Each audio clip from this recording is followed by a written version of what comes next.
अली, मेरी screen share हो रही है और आवाज़ भी आ रही है क्या? जी, शुरू करते हैं आज की क्लास। कंपनी लॉ कैप 7 को हम देखते हैं।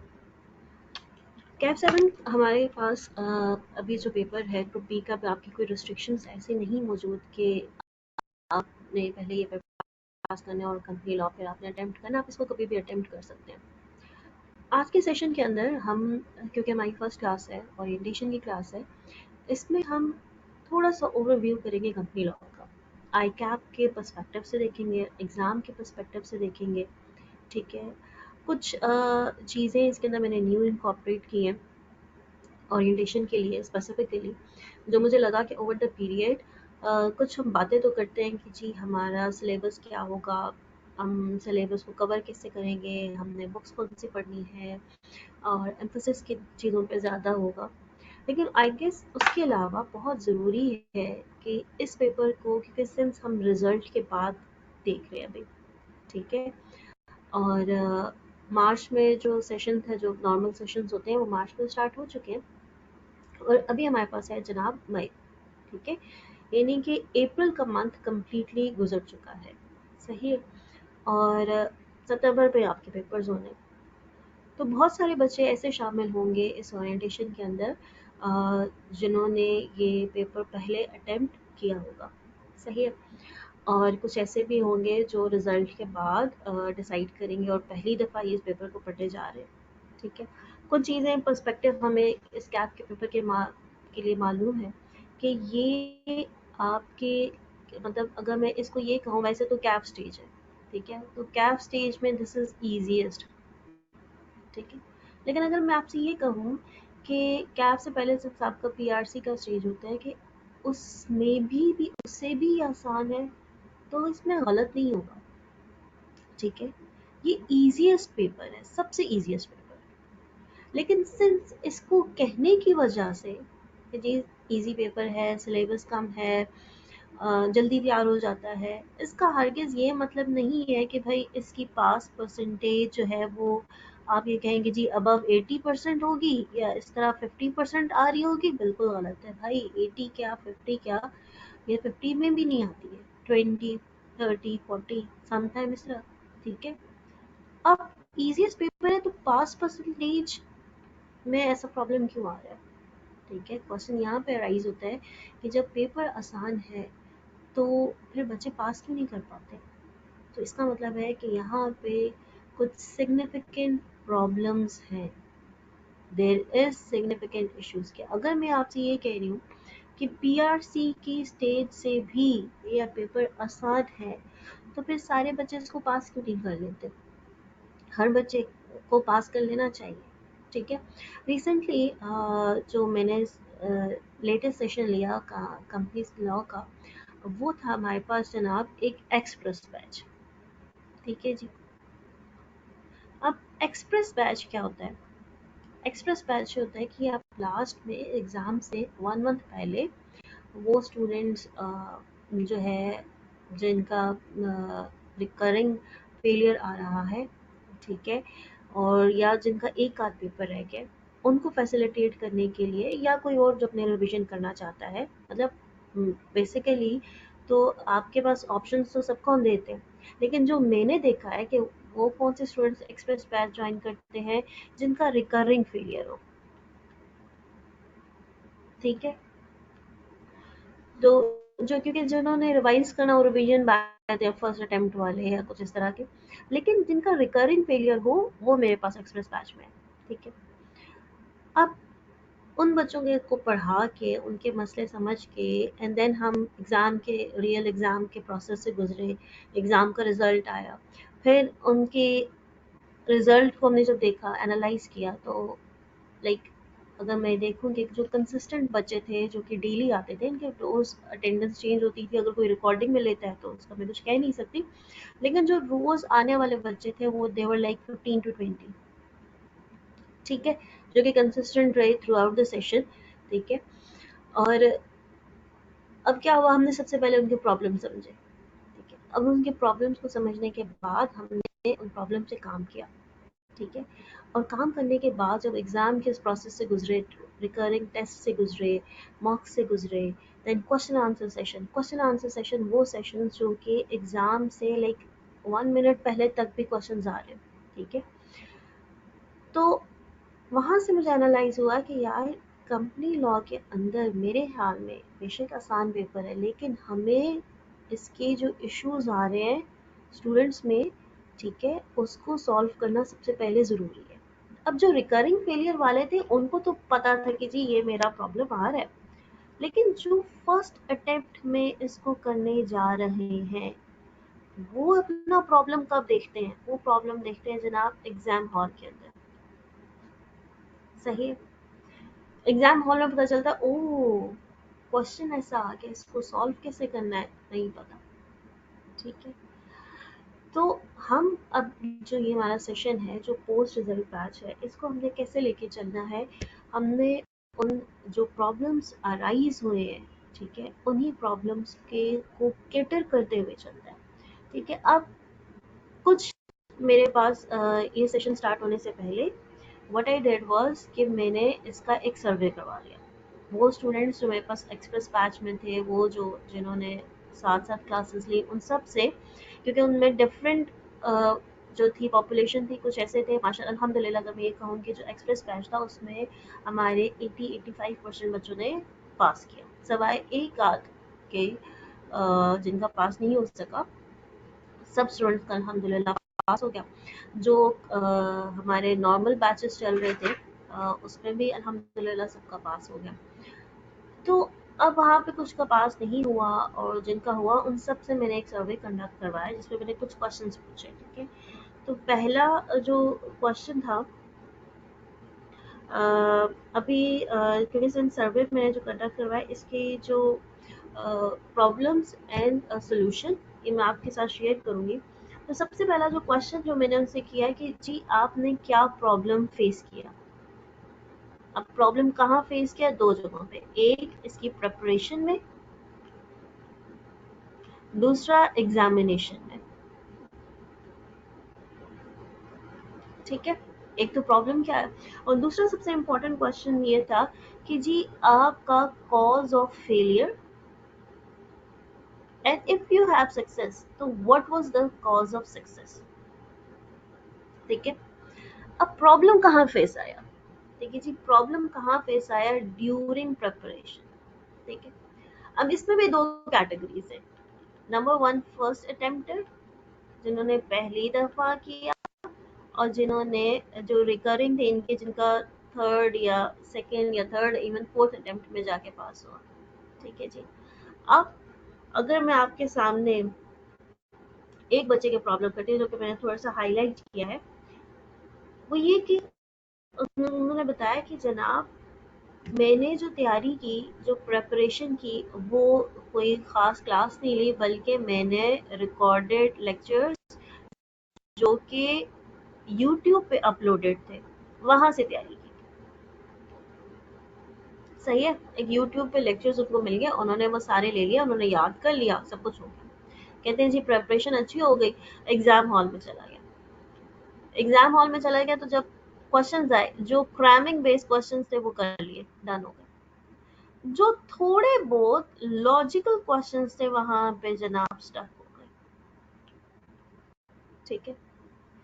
और कहते हैं कि जब मैं स्टक हो गया तो ये उनकी थर्ड अटेम्प्ट थी, नहीं पास कर सके। सही है।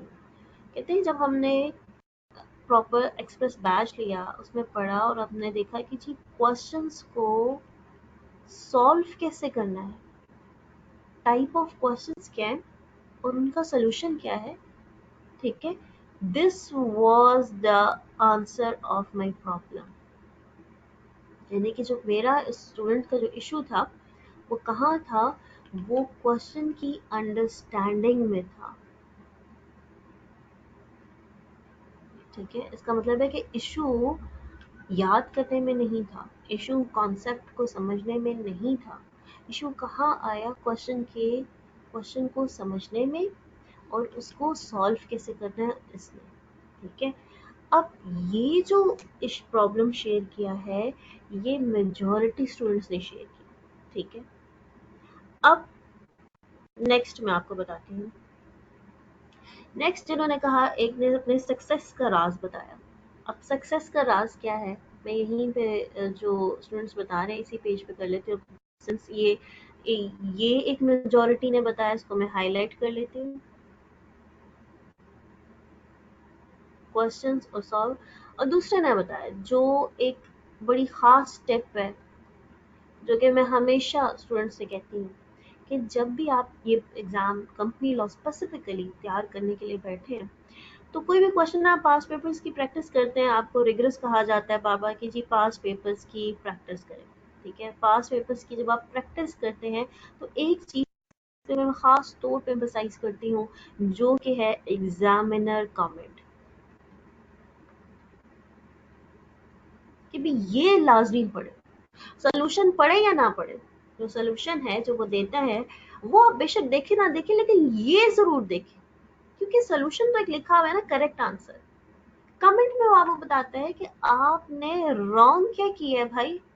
इतने परसेंटेज ऑफ स्टूडेंट्स यहाँ पे रॉन्ग थे, इतने परसेंटेज ऑफ स्टूडेंट्स ने ये लिखा इंस्टेड ऑफ दिस, ये ऑप्शन भी बताता है, इसकी बजाय ये लिखा। ठीक है, तो कह रहे हैं कि एग्जामिनर कमेंट्स को जब मैंने किया है तो ना सिर्फ मैंने सी लॉ को पास किया, बल्कि बाकी पेपर्स भी इस अटेम्प्ट में मैंने किए। क्यों? क्योंकि मैं उस रॉन्ग वाले ऑप्शन की तरफ ही नहीं गया। ठीक है, आपको पता चल गया व्हाट वाज गोइंग रॉन्ग। ठीक है, नेक्स्ट हम आगे चलते हैं। जो सिंस आपके सामने देखे लिखा हुआ है रियल लाइफ सिनेरियोज, एंड आगे उसके साथ ही लिखा हुआ है रियल सोल्यूशन। ठीक है, देन हमें एक ने बताया कि जी उनको जो एग्जैक्ट प्रॉब्लम फेस आया एग्जाम के अंदर, वो टाइम मैनेजमेंट थी। ठीक है, टाइम मैनेजमेंट के अंदर से जो स्पेसिफिकली फोकस किया, वो किया एमसीक्यूज पे, कि जनाब हमने कर लिए पहले लॉन्ग क्वेश्चन, और जब लॉन्ग क्वेश्चन करने के बाद एमसीक्यू आई, तो उनके पास इतना टाइम ही नहीं बचा था कि वो उसको कुछ सोचते, और कहते हैं कि जी 15 मार्क्स में से हमने जो मेजॉरिटी मार्क्स थे वो हमने तुक्के पे कर लिए। ठीक है, तो अब आपके सामने यहाँ पे कुछ प्रॉब्लम्स मैंने लिख लिए, जो कि कंपनी लॉ के पेपर्स में आते हैं। अभी तक हमने नहीं समझा कंपनी लॉ क्या है, अभी तक हमने नहीं देखा कंपनी लॉ क्या है। अभी हमने सिर्फ ये देखा कि जो लोग क्या कहते हैं इस बारे में, आसान पेपर है। ठीक है, तो मैंने कहा हमने उसके सामने एक सिनेरियो आपके सामने रख दिया कि आसान है तो फिर सबने पास क्यों नहीं किया, तो मैंने आपके सामने कुछ उसके प्रॉब्लम्स रख दिए। अब हमारा ये जो बैच चल रहा है, जो भी स्टार्ट होगा इंशाल्लाह, ये किसकी एक है पोस्ट रिजल्ट। ठीक है, सबसे पहले हमारा एक महीना चला गया, एक महीना और तकरीबन 10 दिन, बल्कि 15 मार्च को आई गेस स्टार्ट हो गया था बैच, नॉर्मल बैच।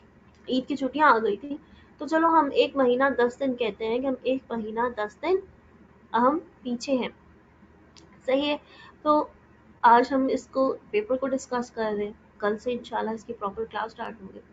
तो कल से जब हमारी इसकी क्लास स्टार्ट होगी, तो फिर हमें इस सेशन में इस पेपर को इन्हीं प्रॉब्लम्स को सामने रखते हुए लेके चलना होगा। ठीक है, यूजली मेरा क्या तरीका है, हम वो भी डिस्कस करते हैं कि हम इस पेपर को कैसे लेके चलते हैं। So what was my strategy, या what I used to follow was कि, और जो कि इंशाल्लाह हम अभी भी करेंगे, कि हर क्लास में हम क्या करते हैं कि हम इसको पहली बात कि इसको कम्प्लीटली इंटरैक्टिव बनाते हैं।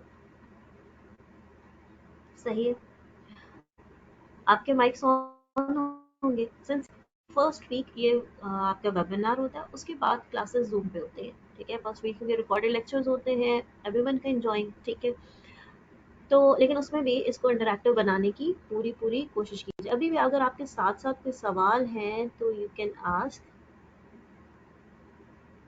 Just give me a minute. अच्छा, अ, आप अपने क्वेश्चन साथ साथ पूछ लीजिए, जो भी आ रहे हैं, दानियाल, हुजैफा, कोई भी अगर आपकी क्वेरी है तो आप साथ साथ काइंडली पूछिए, आप चैट में कर सकते हैं इसको। लेट मी चेक कि आप माइक ऑन हो सकता है आपका। अच्छा जी, हुजैफा, दानियाल, अगर आपको कोई सवाल आप साथ-साथ पूछिए। अच्छा जी।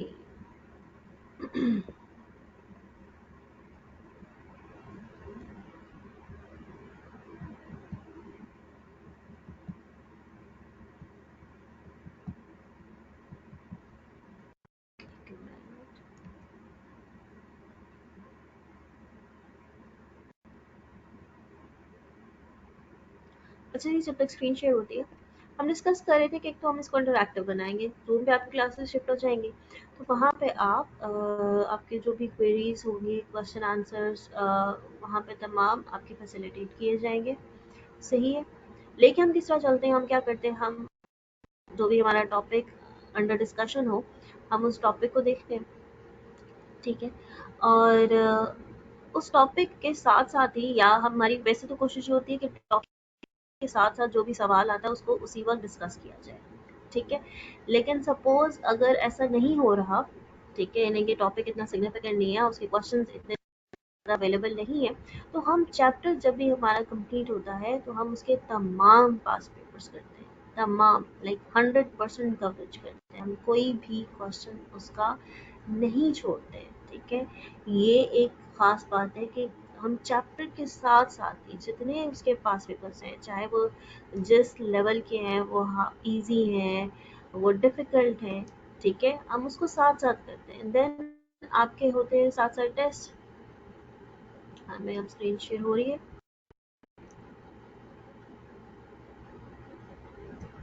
ठीक है।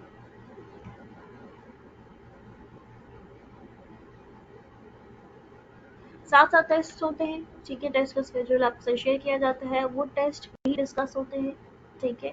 आपके साथ कंटिन्यूसली मैं इन्वॉल्व भी रहती हूँ टेस्टिंग डिपार्टमेंट के साथ भी और आपके साथ भी कि काइंडली टेस्ट दे दें। अच्छा जी, कुछ चीज़ें जो सिंस हमारी ये जो क्लासेस हैं, होती तो लाइव क्लासेस हैं, लेकिन बहुत सारे बच्चे फिर लेते नहीं हैं। आपको यहाँ मैं बता दूँ कि आपका रिजल्ट आ चुका है, ठीक है।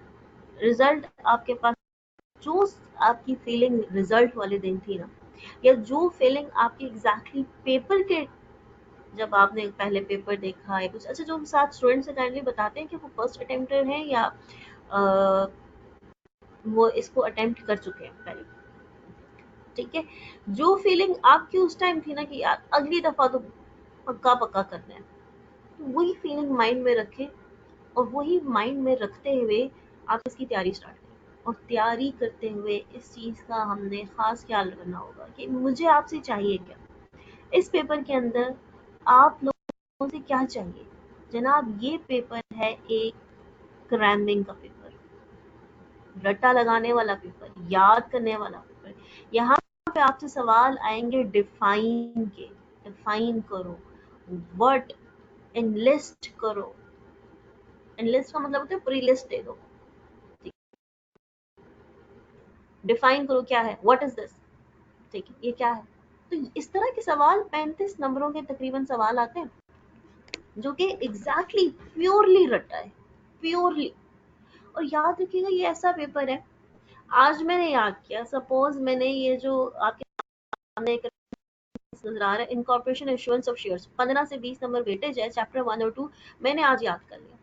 2 दिन बाद पूछेंगे मुझे कुछ नहीं आता, मैं अपना बता रही हूँ कि अगर आप मुझसे पूछेंगे तो कुछ भी नहीं आता होगा। क्यों? भूल जाता है, ये पेपर बहुत जल्दी भूल जाता है। आप याद करेंगे भूल जाएगा।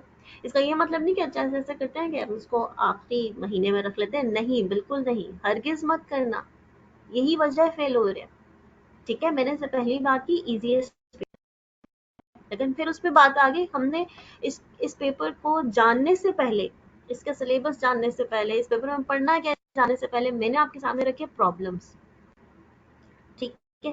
वो प्रॉब्लम्स क्यों रखे, ताकि वो जो नैरेटिव है कि आसान पेपर है, ठीक है, सब लोग कर लेते हैं, उस नैरेटिव से के बैकग्राउंड में भी चीज़ों को देखें, सब लोग कर सकते हैं अगर वो 4 महीने, 4 मंथ, 4 महीने ही होते हैं आपके पास, इसको डेली बेसिस पे करेंगे, डेली बेसिस पे एटलीस्ट रीड लाजमी करेंगे आपकी क्लास के साथ, यानी कि डे टू डे बेसिस पे आपको जो क्लास में पढ़ा जाए आप घर जाके उसको पढ़ें, बेशक याद नहीं करें, मैंने क्या लिखा है, रीड करें।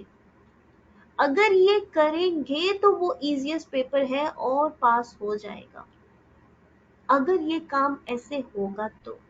अगर ऐसे नहीं है फिर ये मुश्किल बन जाएगा आपके लिए, ठीक है। तो 4 महीने का टाइम जो है उसमें अगर आप इसको डेली बेसिस पे करेंगे, सही है, आप इसको डेली बेसिस पे करेंगे और फिर आपने जो वीकेंड के ऊपर इसको लर्न कर लिया, जो पढ़ा था याद कर लिया। लर्न बगैर प्रैक्टिस के कोई फायदा नहीं। प्रैक्टिस, प्रैक्टिस, रिटन प्रैक्टिस, लिख के। ओरल जरूर, ओरल भी हो सकता है, लेकिन ओरल हमेशा कहाँ आता है, जब आपने 2-3 दफा रिटन प्रैक्टिस कर ली हो, उसके बाद ओरल पे शिफ्ट हो जाए बेशक, ठीक है। जैसा आखिरी दिन है एग्जाम का, तो आप सारा कुछ लिख के नहीं कर रहे होते, आप ओरल, क्योंकि आपको इतना एज मिल चुका होता है, सही है। तो आप लोगों ने क्या करना है, इसको डेली बेसिस पे पढ़ना है, ठीक है। वीकेंड पे इसको याद करना है, वीकेंड पे इसकी प्रैक्टिस करनी है। आपने इसके सारे टेस्ट साथ साथ देने हैं, ठीक है। अगर आप ये काम करेंगे, सिर्फ ये काम अभी करें, ठीक है, अभी कुछ और काम बाद में है कि जी पास पे प्रैक्टिस वहां पे होगा, ये काम करेंगे आपका ये पेपर वो इजीली पास की कैटेगरी में आ जाएगा, सही है। साथ साथ पढ़ना, वीकेंड पे प्रैक्टिस करना, तो आपका ये पेपर पास है, ठीक है। पढ़ेंगे कहाँ से, कौन सी किताब से पढ़ेंगे? भाई किताब जो आई कैप ने छापी है, आई कैप का जो स्टडी टेक्स्ट है, बेस्ट किताब है। जो सर्वे मैंने करवाया उसके अंदर बच्चों ने एक बड़ी थी, वो जो जिस बात पे मैं बहुत एम्फसाइज करती हूँ हमेशा से, शुरू से, कि भाई शॉर्ट नोट्स की तरफ मत जाइए, किताब पढ़ें, किताब बहुत अच्छी है। अच्छी उसकी रीजन क्या है, किताब को खोलें, जहाँ पे कोई भी टॉपिक है, छोटा सा टॉपिक भी, कल इंशाल्लाह हम आपको किताब से करके दिखाएंगे, अभी हम बस इसको यहाँ से देखते हैं। कल हम किताब से, पास पेपर से, हर चीज से मैं आपको, कल हम एक पेपर लेंगे, पास पेपर जो रिसेंट आए है, उसके पर्सपेक्टिव से मैं आपको दिखाऊंगी कि तैयारी कैसे करनी, क्योंकि अब हमने डिवाइस करना है अपना एजेंडा, ठीक है, ऑफ प्रिपरेशन। अभी हम बेसिक स्टेज पे नहीं है, आप 1 महीना 10 दिन गुजर चुके हैं ऑलरेडी। सो कल की क्लास में वो काम जो अक्सर हम सबसे आखिर में करते हैं, हम सबसे पहले करेंगे। हमारा जो सबसे रीसेंट पेपर अभी टेस्ट हुआ है, हम उस पेपर को सामने रखेंगे और फिर वहां से देखेंगे कि हमने अपनी प्रेपरेशन को किस तरह करना है, ठीक है। अच्छा जी, किताब हमारी होगी स्टडी टेक्स्ट, ठीक है। अब स्टडी क्यों करनी है, उसका ये कि उसके हर टॉपिक जो भी हम डिस्कस कर रहे हैं, उस हर टॉपिक के साथ साथ उसका क्वेश्चन वहां पे एग्जाम्पल की फॉर्म में, पेपर क्वेश्चन दोनों उसमें मौजूद है, ठीक है। आप जब पढ़ रहे हैं तो एग्जाम्पल आपको सामने से मिल जाएगी, ठीक है। सपोज अगर आपको कोई इशू आ रहा है, तो आप उस एग्जाम्पल के थ्रू उसको सॉल्व कर सकते हैं। और ठीक है, अच्छा जी, थोड़ी सी अपनी ग्रेड देख लेते हैं। ग्रेड को देखें अगर, तो 500 में डिवाइड हुई हुई है। और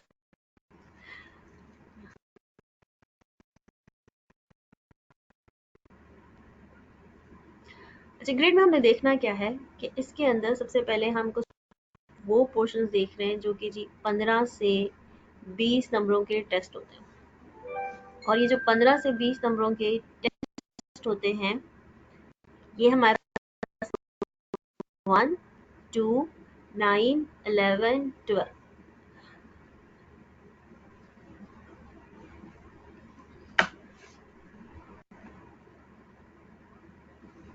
अच्छा जी, बुक की हमने कहा बुक को हमने कल डिटेल से देखना है, लेकिन अगर यहाँ पे थोड़ा सा इसको समराइज किया गया है, अगर मैं आपसे कहूँ कि आपकी किताब के सबसे, क्योंकि हम जब तैयारी करते हैं स्पेसिफिकली वो पेपर जो हमारा क्रैमिंग का पेपर है जिसमें लर्निंग ज़्यादा है, तो उसमें होता है पेजेस कितने हैं, ठीक है। जब तैयार करने बैठते हैं अच्छा जी, इस चैप्टर के अंदर जी हम यूँ करते हैं जी, सपोज़ इस पोर्शन के अंदर, ये जो पोर्शन है, ओहो जी, इसके अंदर तो हमारे जी 30 सफ़े हैं, ठीक है? जो नेक्स्ट पोर्शन है 5, 6, 7, 8, 7, 10, सपोज़ जी इसके अंदर सफ़े हैं 75, हमारे पास सपोज़ 40 सफ़े।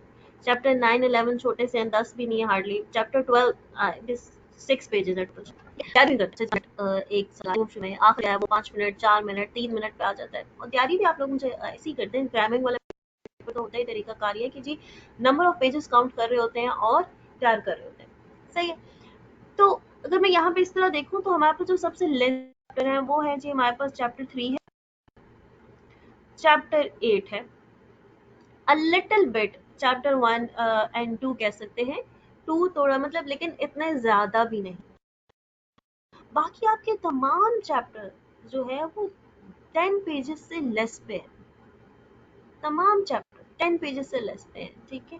आपका चैप्टर 12 मैंने कहा ओनली 6 पेजेस है, ठीक है? क्योंकि यहाँ पे सिंस पार्ट्स मैंने इस वजह से यहाँ पे क्लब में पेजेस लिखे हैं, ठीक है? आपकी टोटल जो किताब के सफ़े हैं, अगर मैं यहाँ पे देखूँ कितने सफ़े हैं जनाब इस किताब के, टू साइडेड कलम 256, ठीक है? दोनों तरफ से 256 पेजेस है, यानी कि अगर आप इसको सिंगल पे करो तो ऑलमोस्ट 123 इस तरह कोई आपके पेजेस ये बन जाते हैं। सही है। अच्छा जी, सो कल इंशाल्लाह हम देखेंगे बुक के साथ, और हमने कहा जो भी हमारा रिसेंट पेपर आया है उसके पर्सपेक्टिव में करके देखेंगे